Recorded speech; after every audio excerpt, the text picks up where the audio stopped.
We now start with the first of today's panel sessions, the future of public service content. The session will be moderated by Dr. Augusto Preta, President IIC Italian Chapter, CEO IT Media Consulting. So, hi Augusto, over to you. Good morning, Lynn. Good morning, everyone. I'm really delighted and honored to be here today and coordinating this impressive panel, which will discuss such an important issue like the future of public service content, the prominence of European works in the audiovisual media environment, the freedom of expression, media policy, media pluralism, topics which have and will continue to have also in the online digital environment a great impact, not only on media economy and business, which involves us as consumers, but also and above all on society and culture, and therefore on our lives as citizens. I'm Augusto Preta, I'm the president of the Italian chapter of the IIC, and I moderate this great panel composed by the following speakers. Wouter Guittier, I hope that I pronounced correctly, the head of Brussels office Legal and Policy BU, the Public Service European Organization.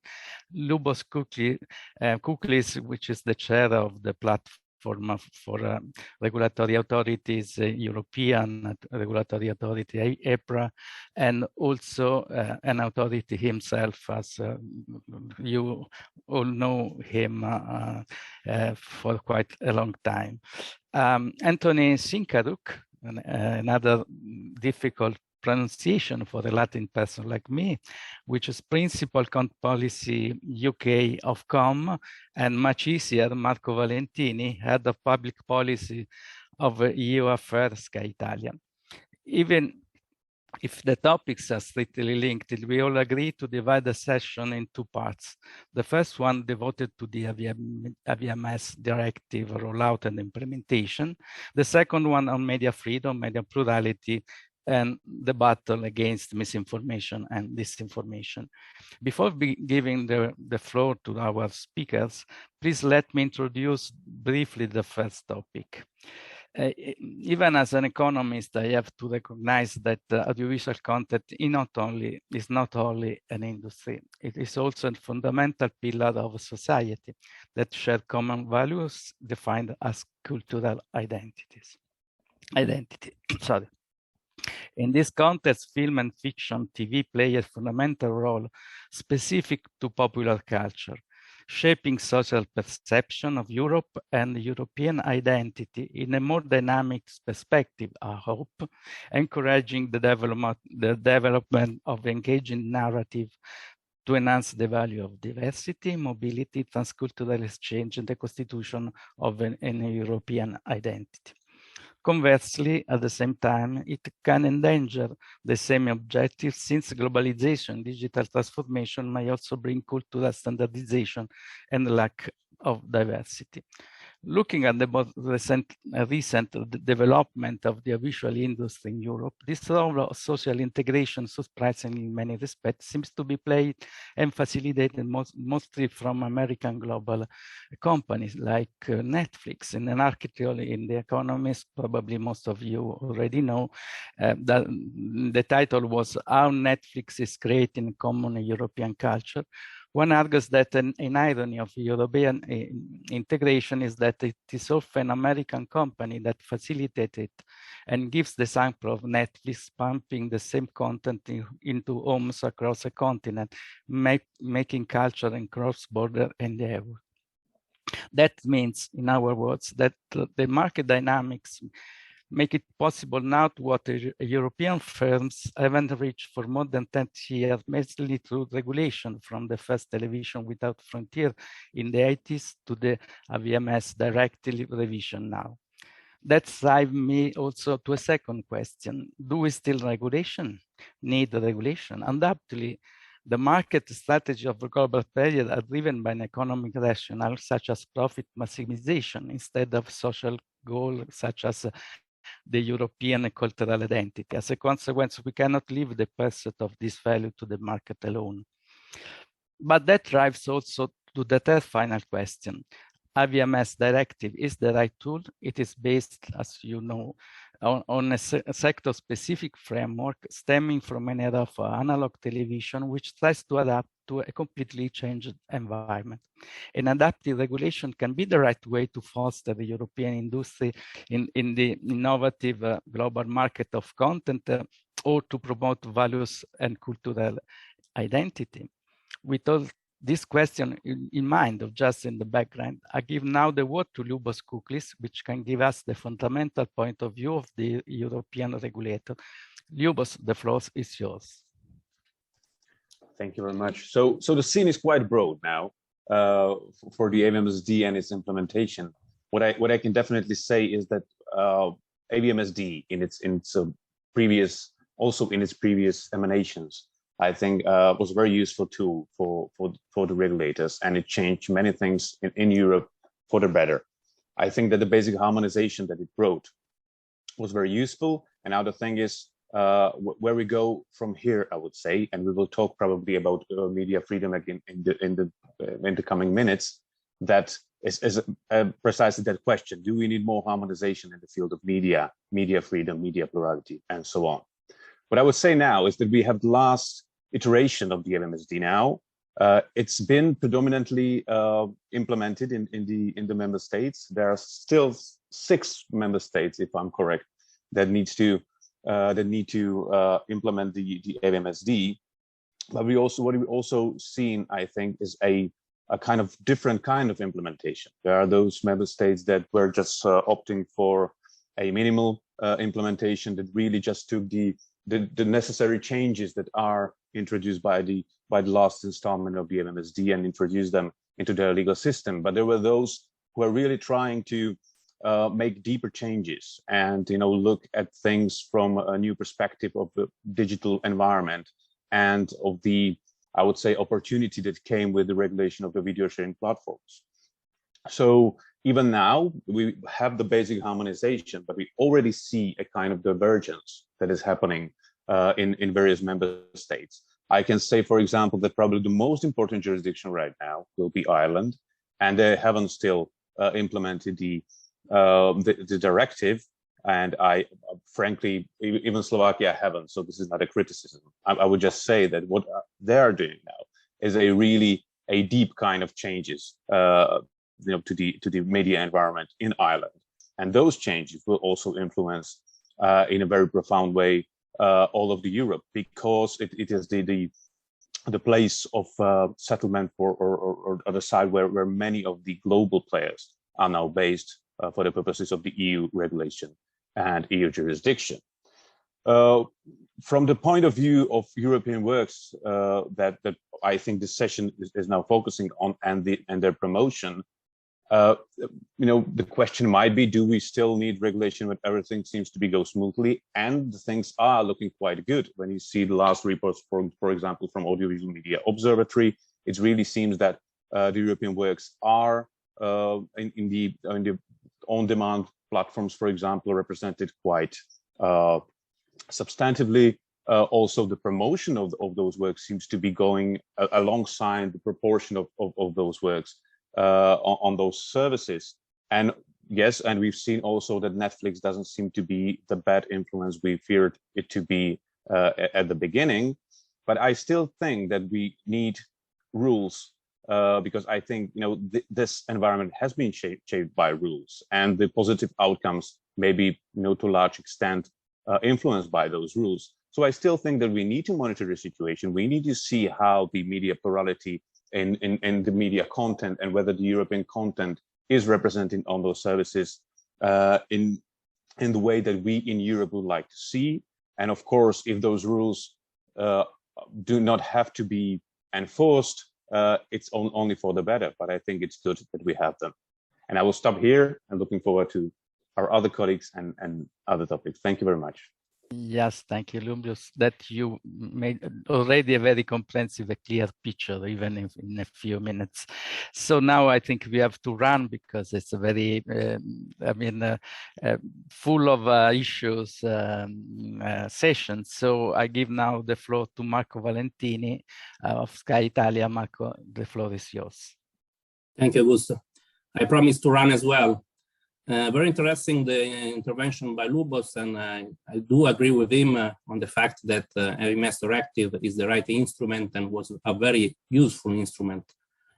But we, being the only company at the table, I think I shall give a very pragmatic perspective, saying that we do need a better harmonization of the regulation on quotas and on the promotion of European works, because especially when you are in different countries at the European level, it doesn't make any sense to have such great difference in the regulation. For example, Augusto knows that in Italy, this regulation is a never-ending story. We had 3 changes in 5 years on quotas.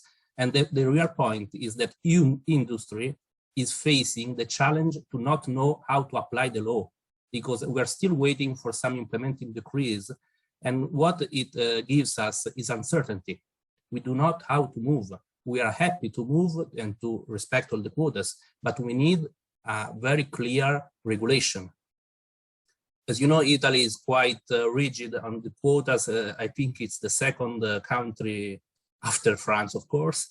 But we have seen as Sky that what drives really the promotion of European works and national works, as we have seen, is the quality of the work.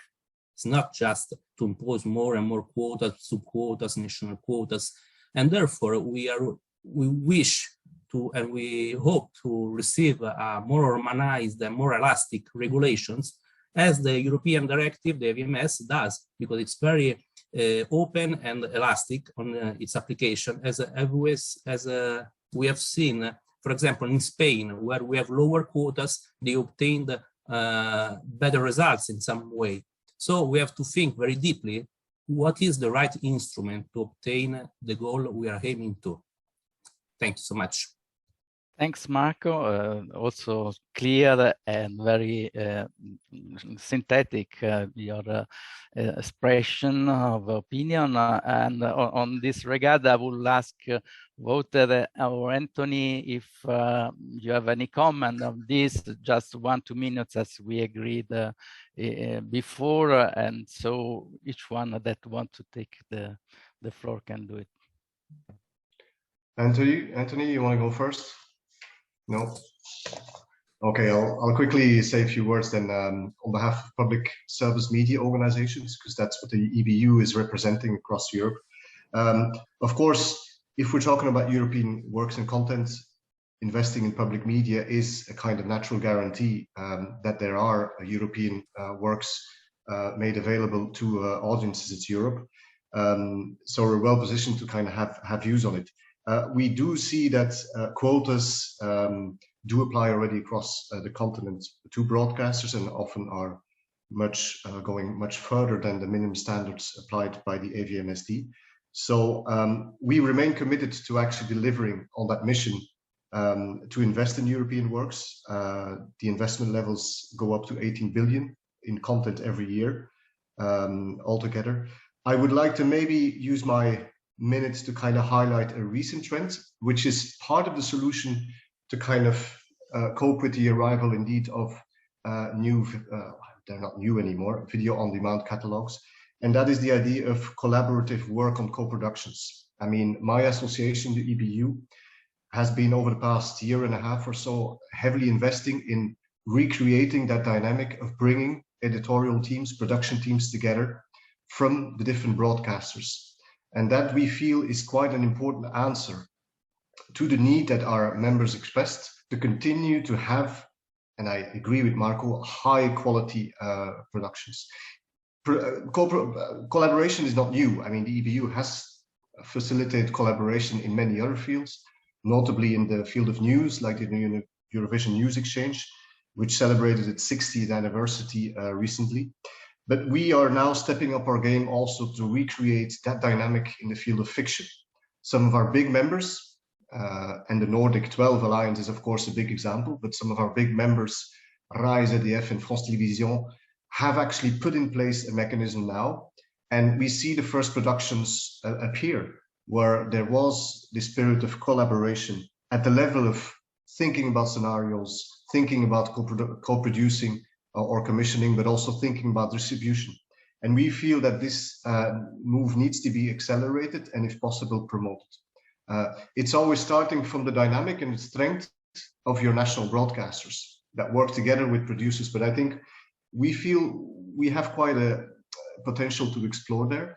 And it could be one of the answers also to kind of remain a competitive voice with the arrival of video on-demand catalogs in Europe. So I'd leave it at that for the moment. Thank you, Wouter. Before giving the word to Anthony, just remind you that there is a question answer box on the bottom. So anyone that wants to put some question can do it from now. Thank you. Anthony? Thank you very much, Augusto. And in much the way that Wouter is well placed to talk about these issues, I'm sure that members of the panel and audience will appreciate that, speaking from the UK perspective, the issues about harmonisation are probably ones that, as a UK regulator, I am not well placed to address in the current framework. However, important to emphasise the UK has, of course, implemented the AVMS directive, and we're very pleased to do so. I think the focus I would look to emphasise in terms of the production of content, essentially, and what these rules are all there to achieve, is ensure that people see an awful lot of content which speaks to them. And our own research from looking at public service media in the last 2 years, has been that the things that people value the most are content that speaks to them, that is for them, and features people who are like them. And the evidence that we have had throughout our assessments and reviews of that process is that is very much unlikely to change. And I think I'm pleased to see that we've moved beyond those initial concerns about flood of imports from overseas. Nevertheless, I think it's important to emphasise, and one of the key arguments that that we have had within the UK is recognising that certain forms of public service media remain central and provide a bedrock for industries within nations. They generate a commitment to spend, they bring new talent on board, and all of these things will continue to be essential in the future, much as they has been in the past. That's it. Okay, thanks, Anthony. Also very clear. I mean, before moving to the other session, if we are not question answered, I just want to pose a question to Lubos, but maybe anyone can interact. And the question is, Marco and also Wouter in some way said that will be much better if the rules will work for everybody. I mean, in terms of harmonization.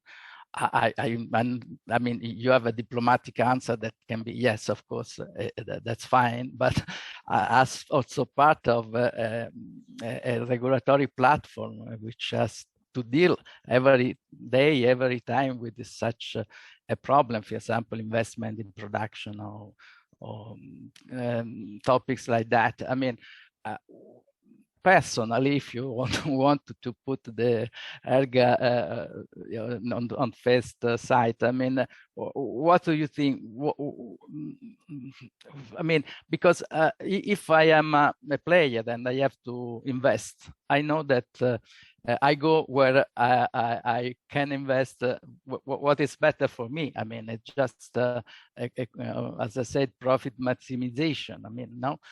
So having this difference between Germany and Italy, Spain, and the other countries, I mean, not only on investment, but we have a few in other topics, in other issues. How, I mean, you think should be better dealing with this? Well, thank you for the question. It's not easy one, of course, and we as regulators, are following the legislation that we are given, so to say. But I think is that, of course, we think that there should be as level playing field as leveled as possible for everybody. But we also have to recognize that not all the services are the same. So the different players are playing different roles on the market, and these just needs to be reflected in the legislation. I think that we've seen that even the European institutions are looking into this. This is what happened in AVMSD with the video sharing platforms, for example. They are now given rules. We also seen a move in European works and the quotas that the member states are given now the option also to ask for the finances from the companies that are targeting their domestic markets, which is a kind of deviation from the country of origin principle, which is quite a substantial change to the principles that we had before. So we are moving in that direction. Now the question is what to do with the big platforms, so social media, that are now the predominant way how people are receiving news, for example, but also entertainment in some aspects. So now I think these discussions need to start in earnest. We have seen those discussions already happening in the framework of Digital Services Act. I understand that for the media companies, those that are now currently regulated, these talks probably haven't gone far enough. But I think now the option or the opportunity arises with the talks around the Media Freedom Act. Now we need a kind of discussion what kind of harmonization we need in the EU. And I see a kind of contradiction here, because a lot of media companies, when I'm hearing them and people from news industry are saying that we don't need harmonization. We only need some kind of better enforcement, or that these things are localized. But I kind of see the problem here, because without harmonization, the leveling of the playing field can't be happening. So I think you can't have one without the other. So I think this is really now an open question, because we've seen the consultation that's been put out by the European Commission, but a lot of things I think happen in the meantime. We have the Ukraine crisis, for example, which might be a really important impetus for the regulation things around the news and around the media plurality in the really quality content. So I think we now need those discussions also to go much deeper in that direction. And I would really like to hear the views of my colleagues here, because I think this debate is not now very much needed. Thank you. Yeah, I think we can go with this, but it's also with the question that was posed, but that drives to me, I think, directly to the second part of the discussion. So if you don't mind, I just walk through this second part, because it has to do with the DSA, DMA, and the Media Freedom Act, and the question also of harmonization, which is the central point of the question. So also in this aspect, just give me 1 minute to set in the scene, as Lubos said.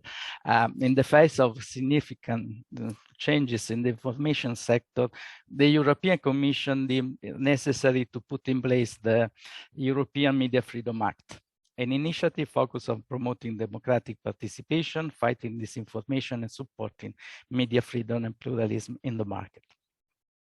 Mission to combat disinformation should focus on promoting plurality of opinion, fostering high-quality journalism and editorial independence, providing reliable, fact-based, and verified information, and strengthening media literacy by providing guarantees for freedom of information and freedom of expression.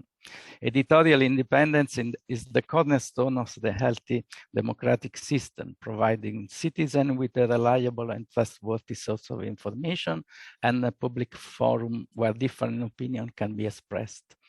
Only if media are truly independent from the government and from other political and economic powers can they fulfill their function as a watchdog. The need for this, I think, is, any time, but I think it's quite clear, particularly in these dramatical, critical days that we are living now at the moment. So we will deal with these issues. So now, giving more time to the other two speakers that had less chance to talk before. Anyone like Marco can intervene, but also to set in better the scene that I ask Lyubos also to start with the European perspective. Of course, now well, things are changing. We now need with the new digital environment, the many things, that were brought by this are very positive, but there are also negatives. And now this is new because we have never addressed those negatives before. So the thing is that, we are trying to learn how to do them.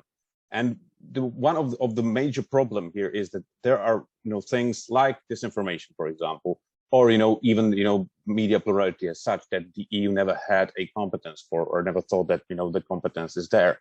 So to tackle those is not just a easy legal matter. It is a very complicated matter, and I think if I can also just start to give the answers, I think it is something for all the stakeholders to be involved. And to tackle problem of disinformation started with self-regulation code of practice. We can fairly say that the stakeholders and the signatories of the code of practice have been very much nudged to do this by the European Commission. But I think we have now a few years of experience with that. And although it's a very significant start and it's globally something extremely new, I think we also have seen many shortcomings of this approach, that without any kind of oversight, without any kind of co-regulation, so to say, it is really hard to monitor anything positive that has been, or negative for the matter, that has been brought by this. But and now there's a second installment of the code of practice coming in, and there are many lessons learned that are brought in that. And ERGA is as one of the stakeholders that had the chance to monitor the old code of practice, and now we're bringing this experience to the table and trying to really influence the consultations to give a much more thorough and better monitored code of practice. And I think it's moving in the direction, but we have to see, because of the situation in Ukraine, many of those talks has been postponed. Now, but there's also wider considerations here, and this is the media plurality, quality content, how to promote things that really are informative, and not just bringing and not just attention grabbing kind of content that is very much helped by the new environment that we have, that is really pretty much based on advertising and really just to capture the attention. And for that, I would like to bring in the discussion that already started with the DSA, then stopped, but maybe just renewed because of the Media Freedom Act and the discussions around that. And this is the question of media exemption.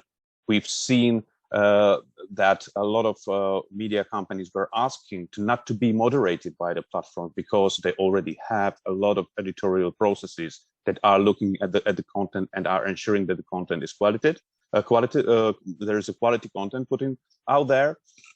But also the question is, if you are doing that, there are other media companies that don't have these kind of editorial processes. So how we can ensure that the quality content is recognized, that is not, influenced by the content moderation rules by the platforms in a detrimental way, that, we can treat the quality content differently than the other content, and how to do all of that in a constitutionally in a constitutional manner, to really do the proportionality and not to influence the freedom of media and freedom of speech in a detrimental way. And I hope, personally, but also as a regulator, that this question will be addressed now because we now have the opportunity because of the idea of European Media Freedom Act. And I hope that we will talk about this, how to ensure that the quality content is put out there, how to ensure that this can be recognized by the platforms and promoted more than the content that we can call disinformation or whatever, that is not helping the users in any particular way, and how to ensure that the users have real opportunity to see that content and really take the most from the digital environment without undermining democracy and helping our environments to get better. So I hope that this is not too high-minded for this session, but I think really these are the crucial questions for the Europe and the media environment of the European media environment as of now. Thank you. Thanks, Lubos. Thanks, very, very clear. Even Brexit left Ofcom out of the EU. I think also Ofcom is very active in the Media Freedom Act, and also in the question that has to do with media plurality and media plurality and media freedom. I ask Anthony to give the Ofcom point of view. Thank you. Thank you very much, Augusto. Sticking on the topic that Lubos introduced of hopefully not being too high-minded, and focusing, if you will forgive me, on a UK perspective as opposed to the European perspective more broadly. My role and the things that we're thinking about here at the moment are looking at our rules about plurality and trying to take a step back and think about what they're achieving and whether or not there are cases for change. And I just want to kind of explore that a little bit over the next few minutes. The UK has long had inevitably rules which are designed to protect public interest in the news that is available and the news that people can see. To promote plurality, and also to limit the level of influence that any single company or individual can have over the news that is available to people. However, plurality is a difficult concept to define, and the rules are inevitably difficult to keep up to date and ensure that they remain effective. Traditionally, the focus within the UK, as elsewhere, has been a lot around ownership, preventing a single owner of newspaper services or of television channels having too much control. And of course, our regulatory structures were focused around the media that people use, television, radio, and print newspapers, which have been the main sources of news distribution for decades, if not centuries. Of course, we are conscious of the changes that have occurred within the last decade, within the ways in which people see news, access news, and the sources that are available to them.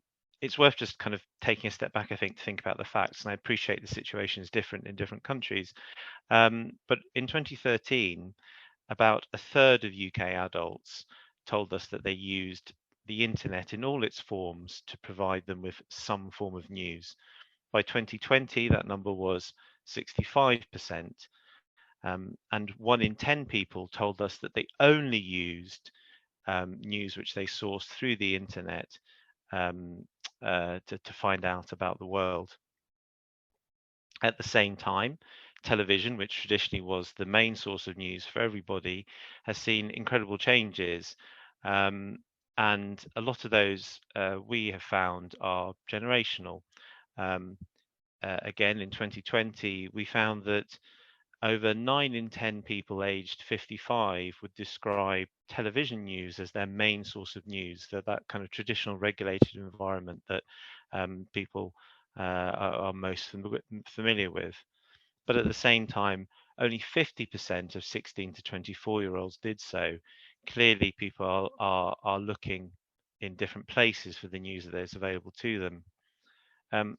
But at the same time, that then throws up a set of different questions about, well, what is that new news journey and what are the consequences that it can have?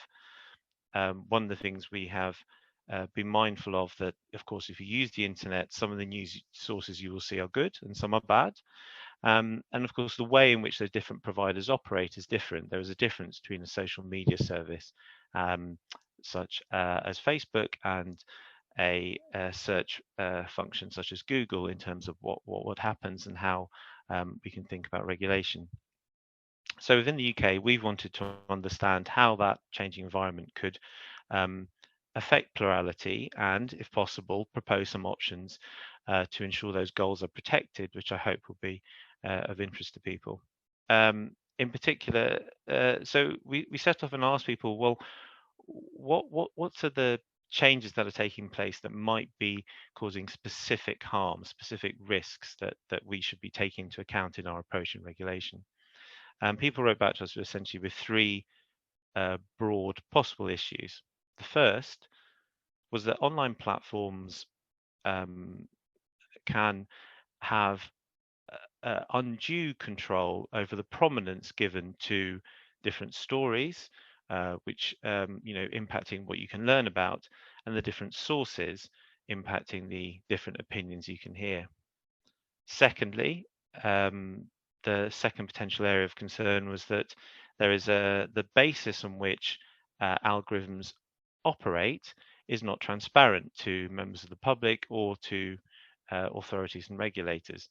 Do people understand what choices they are making or which are being made for them, which will influence the news they see? And indeed, can an organisation such as Ofcom or regulators across the EU and the world regulate and get a proper assessment of that influence? And thirdly, there is a media literacy aspect to this as well. To what extent do people critically engage with the news? Do they ask themselves, who is telling me this? Why are they telling me this? Do I trust them? Have I seen that only a headline? Do I need to go further? All of these contain potential risks to an effective plurality regime, which is so essential within a democratic society. What we've decided to do is to take a further look at this and to try and understand better the types and levels of those harms. And we are going to do so looking through 4 different lenses. The first is about sustainability. And really the overriding question of whether or not online platforms are affecting the sustainability of news producers is an old question, but it's coming up in different forms. Traditionally, if you were the distributor of news services, if you were distributing a newspaper, you would carry it to the shops where people would buy it. If you're a distributor of television services, you may be selling the satellite capacity that a television channel uses in order to broadcast to its audiences. But what we're now increasingly facing is a situation where those distributors are also competing for advertising revenue, and whether or not there are particular issues which that dual role of competitor and distributor will have on the sustainability of news providers and of the type of journalism that they make. And I think that point is really important. Are there risks to certain types of content which are most in the public interest? Is the need that a news provider has to ensure that their content is prominent have an impact over the type of stories that they look at, but also the type of stories that they don't look at? Is the need to summarize your story within a snippet going to influence what you are prepared to invest in, and therefore the types of news that are produced to hold people in power to account? Secondly, and this relates back to the previous session as well, I think there is a sense of ensuring that we have a decent and sensible understanding of how online platforms operate. Does the design of different platforms mean that if there are problems, we as a regulator can't see them?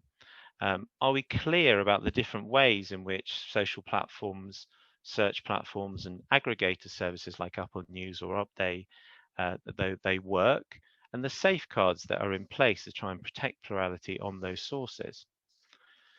And we want to try and take an honest look at the risks. There's been a great deal of academic research in this area, and we want to try and understand a bit more deeply whether the design of these services means that we are more likely to see polarized news sources, whether there is a greater risk of living in echo chambers, and of course, a risk which I think is not to be underestimated, information overload, whether it just becomes all too much.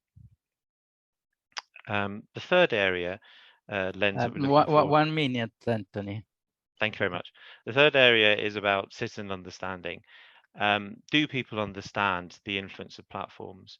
Are certain types of people at risk? Are they aware of personalization and those choices that are being made? And a final risk about authoritativeness. Does everyone understand that is there a risk that when you see so many news sources that all of those sources may look the same? And we want to take all of this information to think about what the regulatory response might be. How are we going to change the rules? Is a regime that's focused on ownership need fixing? What can we learn from other sectors and other countries, of course? And also whether or not there are new tools that we need in order to better understand what is happening, to see what companies are doing, and to make judgments about what's in the public interest. Inevitably, these are challenging issues, and we're not going to resolve those in the work that we're doing now, and this is one that will continue to run. But this is very much the landscape of what we as a regulator are thinking about, and which we see will continue to have importance over the coming years. Thank you very much. Thank you, Anthony. I think the two regulators made a great job because they set in the scene in a very clear way with the right question and probably try also to find some solution, but also giving the direction for the following, for the future. I mean, and the role of the regulation in this area. As public service, I think would is part of the issue, also is a protagonist of this changing. I know that EBU is working and the public service to many projects which have to do also the European perspective in his mind, in his target. So I mean, what do you have to say and to react to these issues? Yes, absolutely. And thank you, Augusto, for the introduction. It's hard to start the discussion on responses to tackle threats to media freedom without actually looking at the value itself of news media today. I mean, the provision of news is really at the core of public media, as you hinted to, and that is very well demonstrated during the COVID crisis, but also now with the war in Ukraine. And news and current affairs actually are some of the most frequent genres broadcast on our channels, TV channels that is, but also our radio channels. And overall, I know the picture can differ depending on where we are in Europe, but overall, in up to 73% of European markets, public media is among the top 3 trusted news brands. So that means we're still primarily part of a solution there to kind of come up with trustworthy and accurate news reporting on major issues for people like you and me. Public media is also the largest newsroom. The latest figures we have is that the EBU and its members employed over 40,000 journalists across Europe. Just to give you an indication of that scale. I think to start a discussion on how to approach issues on plurality, I think it's very important.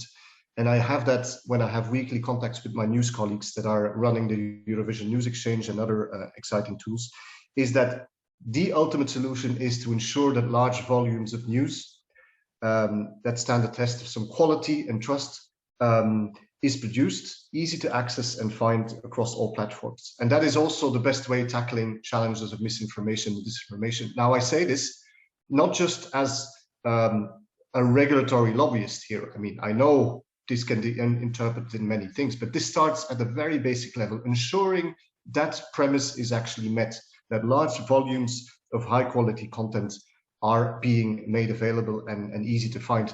Because my colleagues tell me that it's incredibly hard to fight disinformation once pieces and rumors start getting traction on social media.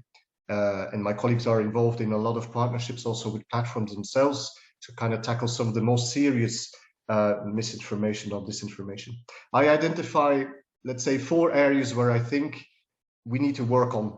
And the 4th is actually regulatory, so I'll come back to that point. The first priority is obviously safeguard that freedom for our journalists to kind of be able to do their job without restriction or pressure. it seems like stating the obvious, but when you look at the figures that are posted and the alerts on the Council of Europe platform, there's still way too many alerts of serious infringements and threats to journalist safety. So we're quite serious about that, and the EBU is teaming up with a lot of partners to ensure that that issue is being communicated well, and that we fight that quite heavily.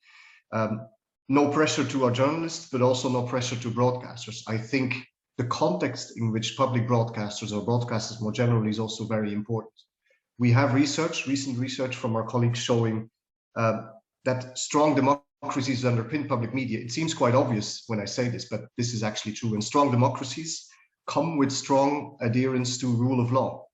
And that cannot be forgotten, that the trend where we see, whenever we see threats to public media being threatened and its independence, it quite often is also coinciding with countries where the rule of law is not really properly abided. And I think this is a very important dimension to consider before we even directly start to tackle media freedom issues. Second of all, funding. I have to repeat it quite often, funding for public service journalism, and particularly for the EBU, we've been seeing over our last figures when we compare the funding that our members receive over a period from 16 to 20. The nominal rate is going down with 1.2%. And if you take into account inflation, the PSN income drops by 6.9%. So there is an issue there when we are competing with global platforms who we know have rising, rocketing income levels. So the ability to do your job without any restrictions, funding. Thirdly, innovation. And there, Augusto, I wanted to talk a bit about some of the initiatives that EBU, but also its memberships are involved. Our colleagues from the Eurovision News Exchange have been running a service exchanging video footage between newsrooms in Europe successfully for 60 years.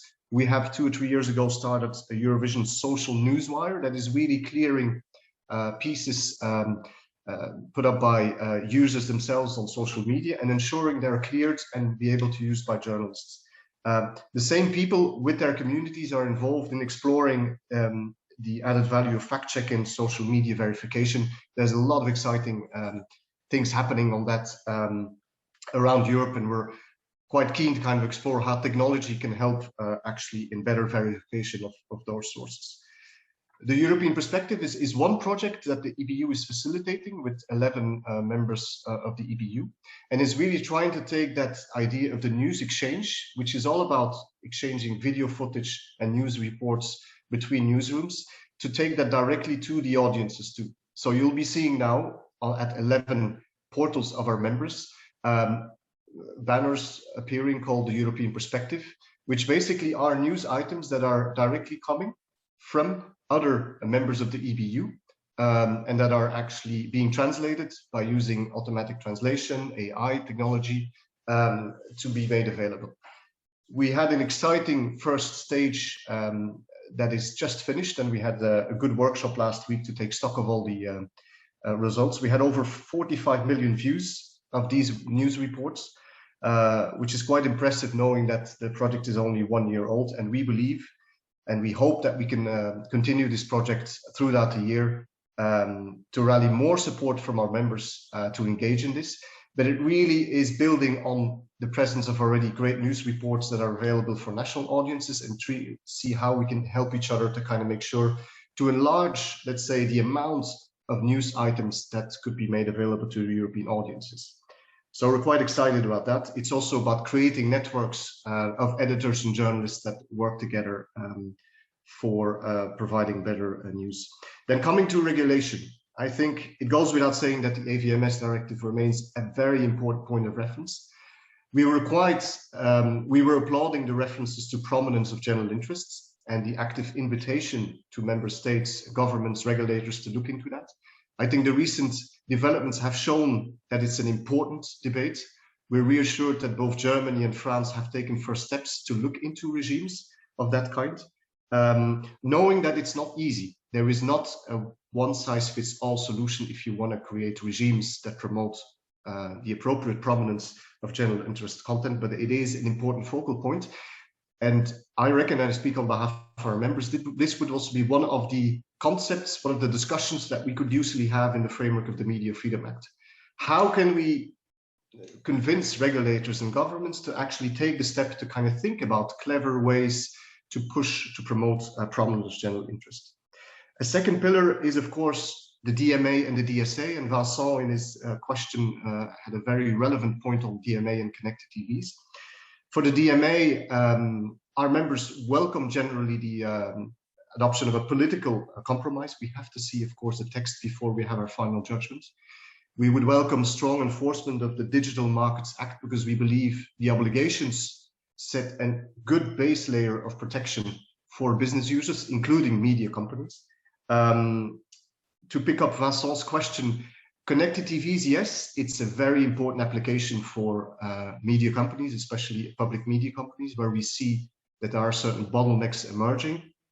And we're hopeful that the final text, when we see it, would also be partly helpful to address some of the challenges.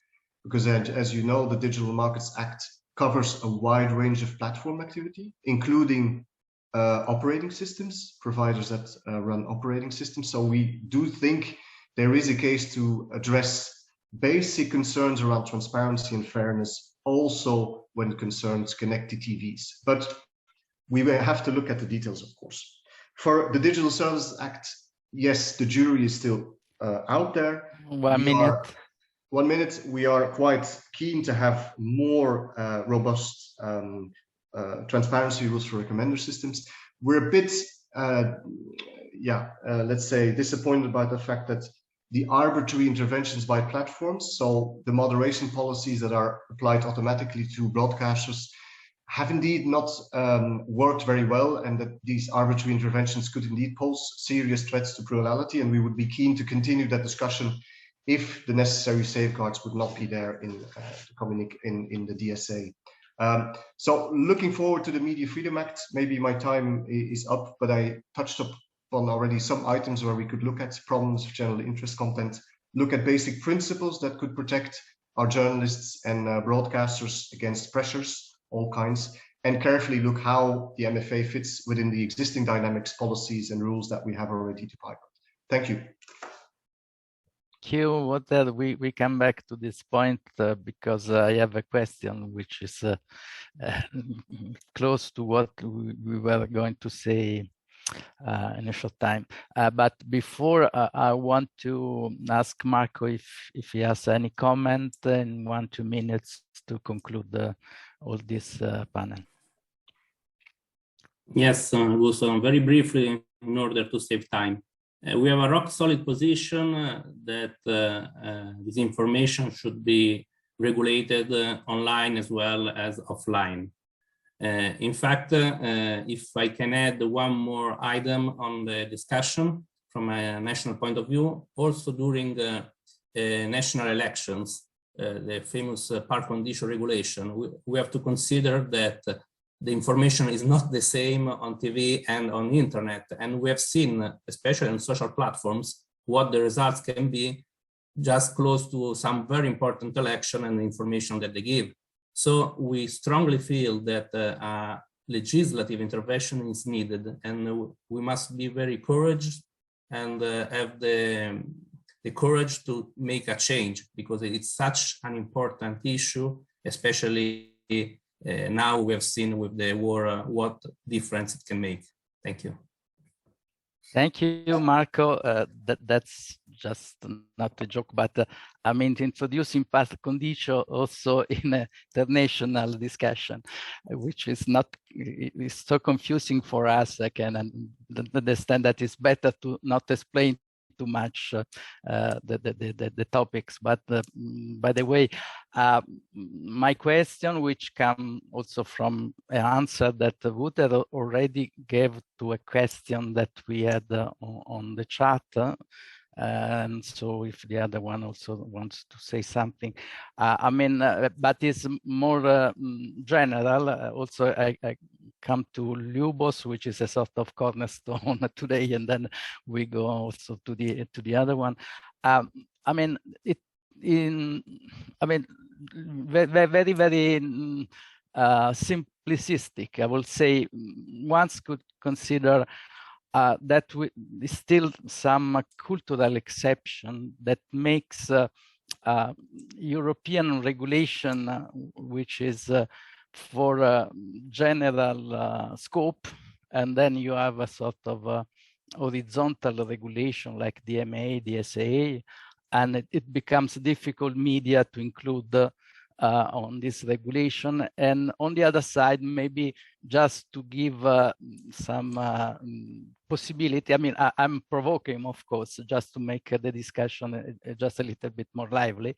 And you have the Media Freedom Act, which is something that comes from the FVMS, the copyright and so on, and goes directly to the content area. Do you think a risk of, or an opportunity, I don't know, depends on the point of view, of this repartition, division, or you think it's correct, or you think is not the case? I mean, that's my point, my question. Thank you very much. Well, I think, as I said in my previous intervention, that there's always a problem of, having a kind of EU approach in things that not everybody believes that the EU has any competence over. So that's the first hurdle that we need to somehow tackle. And I think, we've heard that quite a lot in the consultation around Media Freedom Act. There are many people who are bringing this up. So this is the first thing we have to somehow handle. And it was always in Europe, it was always the market perspective that was taken as a first or as a starting point. What was interesting about the AVMSD when it first came under the name of Television Without Frontiers, of course, was that it had the market approach as a starting point, but then it introduced the regulation, the harmonization of the rules over media, that now probably I would say it's more, it is something that it is known for, but it hasn't started this way. And I think, we are now converging on this, that we understand that all the problems that we have in the media environment needs to be tackled much more holistically than it was previously. We had that sectoral legislation, that, as you said, and now those things are somehow coming together as problems, but that are tackled differently. So I think what we are seeing here is the convergence not only of the problems, but now we also see the convergence of the solutions. And of course, those things now needs to be also tackled by the regulators for different sectors in a much more cooperative way. And this is what, for example, the SA is. It's a horizontal kind of legislation that is taking stake of all the sectoral aspects, but also in those aspects, it tries to create some kind of cooperation on the member state level with the digital services coordinators, but also there is supposed to be the board at the highest level of that structure. But and then this is also interesting point that I like to raise in every discussions around that, is that, and then on the summit of that sits the European Commission. And now, the question is, whether this is the right approach, but you see the convergence there. So all the sectors are now somehow, even in the legislation and even in the regulatory approaches, coming together. Now, the big question around that is how to do it effectively, how to do it in a way that is proportionate, of course, and how to ensure that those that are regulating, including the European Commission, are really independent. Because the elephant in the room here is that the European Commission is not an independent regulator, right? It's a predominantly political body. So I hope this answers your question. But I think the sectoral things are being overcome by at least another structure about that. I would, from a regulatory point of view, I would like to see much more convergence also on the substance, not to create an artificial kind of cooperation about that. But now we need to understand that there are 27 states, there are 27 systems for all the sectors that we have. So it may be a sensitive topic. But for example, from the content point of view and from the media point of view, I would like to see much more convergence. But this is my personal view. I can understand that many of my regulatory colleagues would not agree with that. Thank you. Yeah, but thank you, Lubos. But the question, if we can stay just 2 minutes on the architecture, on the design, is if this design means that I don't know, for example, DSA there is always polemic between the fact that the media service is included or not included and so on. I mean, so it means that probably designing the European regulation maybe require that we at the end choose if the best way is to make a sort of horizontal regulation that also gives some specific aspect like freedom of speech or whatever to the media, but in economic terms they are regulated in the same way, or if we want just specific regulation for specific sector, and that was my point. Maybe we can back to you just after I hear about. If I may, just a few seconds. This is, I try to answer precisely this question, because what I'm saying is that we have now a horizontal legislation that is coming in the DSA, guys, and the thing is that it's hard to do a kind of new approach when the older approach is so much entrenched. So there is a now a superstructure of those. But what I would say is that we have this tradition of having a kind of incremental approach to media, for example. Now those that we've seen as the most influential have always the most regulation over it. Now the thing is that now that everything is entangled, that the old kind of media are going to users via social media, for example, how to approach it with a regulatory lens. Do we follow the content from the beginning, through all the way to the user, or do we regulate those that are transmitting, that content? That's a kind of question that we have, and I think again the approach will be somewhere in the middle and the combination of it. And here I see the big role for Media Freedom Act, as I was saying previously, because I think that we now need to help the media to be recognized also in the new kind of environment that is dominated by social media platforms. But how to do it now is the big question, because you can also not to help only the media, but also help the actors that don't have our democracy as a kind of high value for them. And this is a tricky question, of course, but I think the solutions are coming. I do not know if we will have time to discuss them deeply today, but I think the discussion is starting, and I hope that all of the stakeholders and all of those people are now in this debate will engage in that debate. Thank you. Okay, thank you. I will ask Anthony to give his opinion as a different kind of regulator in this sense, and what's the Ofcom perspective? Okay, thank you very much, Augusto. Fascinating perspectives. Really interesting to hear Lubos talking about convergence. Ofcom was created to be a converged regulator 20 years ago. We continue to talk about convergence because it continues to happen, and it's now continuing to happen in a very different environment.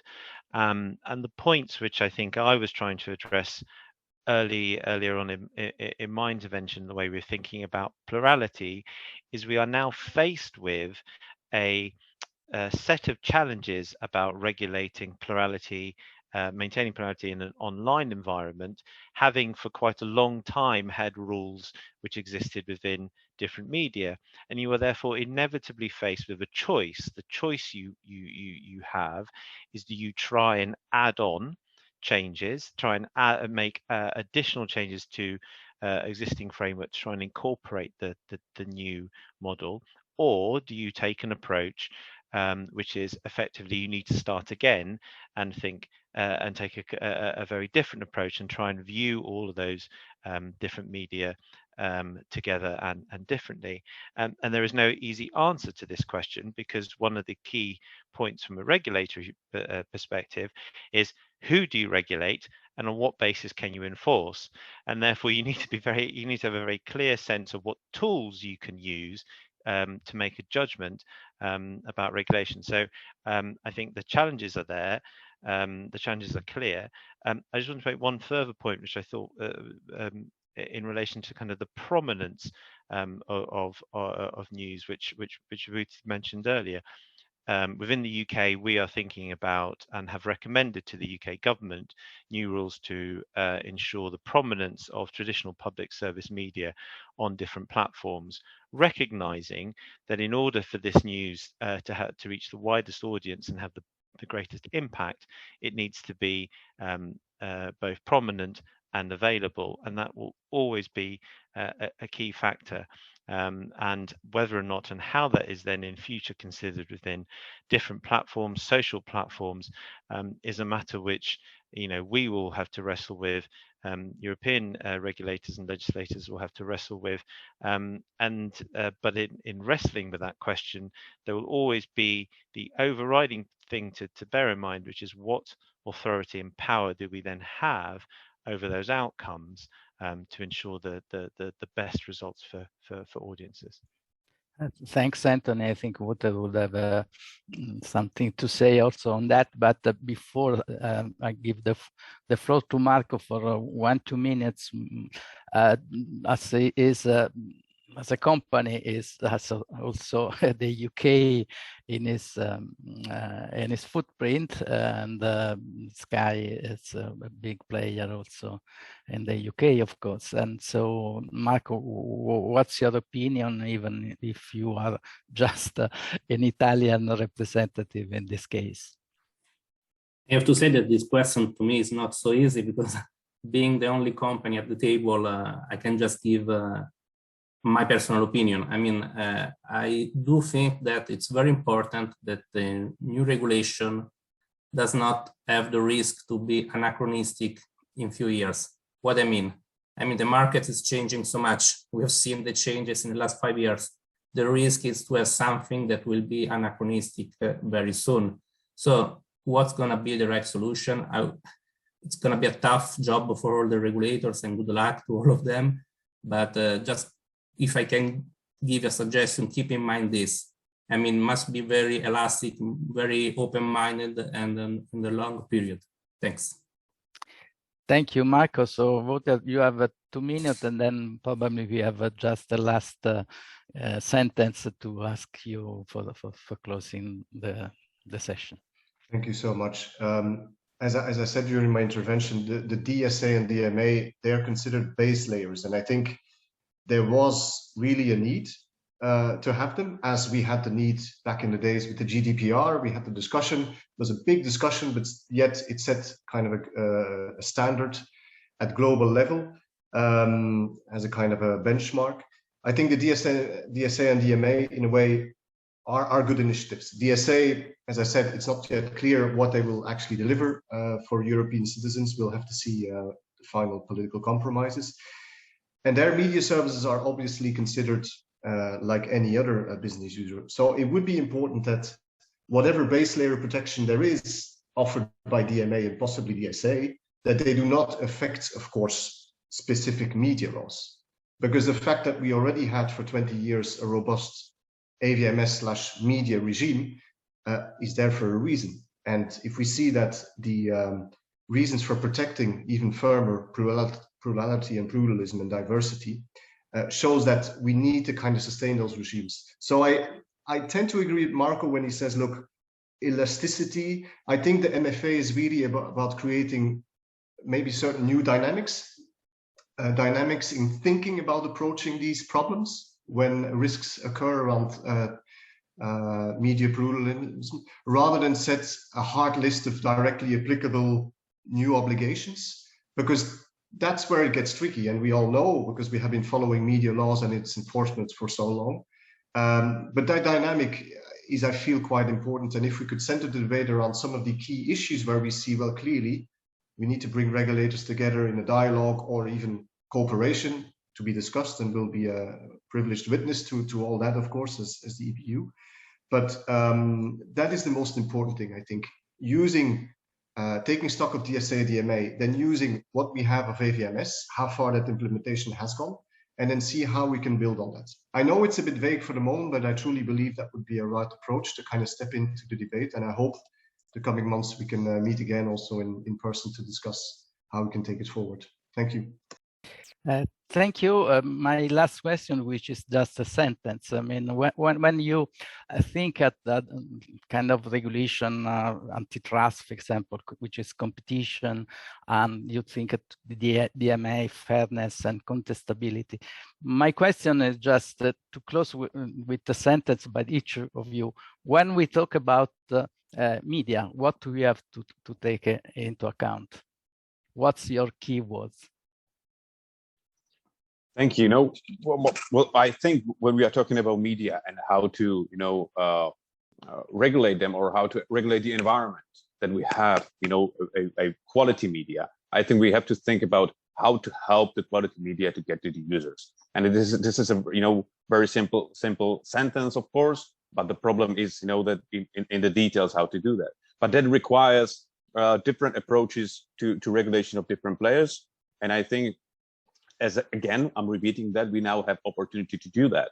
And in order to do that, and probably I will echo what Marco was saying previously, I think we just don't have to, or we need to, think a bit differently now, and not to rely on the old regulations to fit our new thinking. But also, we have to be bold enough to change the old regulation to fit to what is needed, to new approaches that are needed now. And just one sentence, if I can, to follow up on Wouter in the Media Freedom Act direction. I think there are two things for me very important there. One is to have a kind of harmonized principles that can translate the European values onto the media, including public service media in different countries, because I think we've seen that also public service media can be promoting content that is undermining the European principles.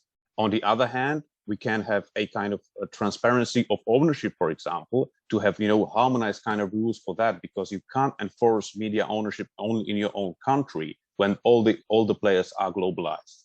So I think these two approaches can be really helpful to have in the MFA. Thank you very much. Thank you, boss. Anthony, I mean, just as a British guy, please, just a sentence. Thank you very much, Augusto.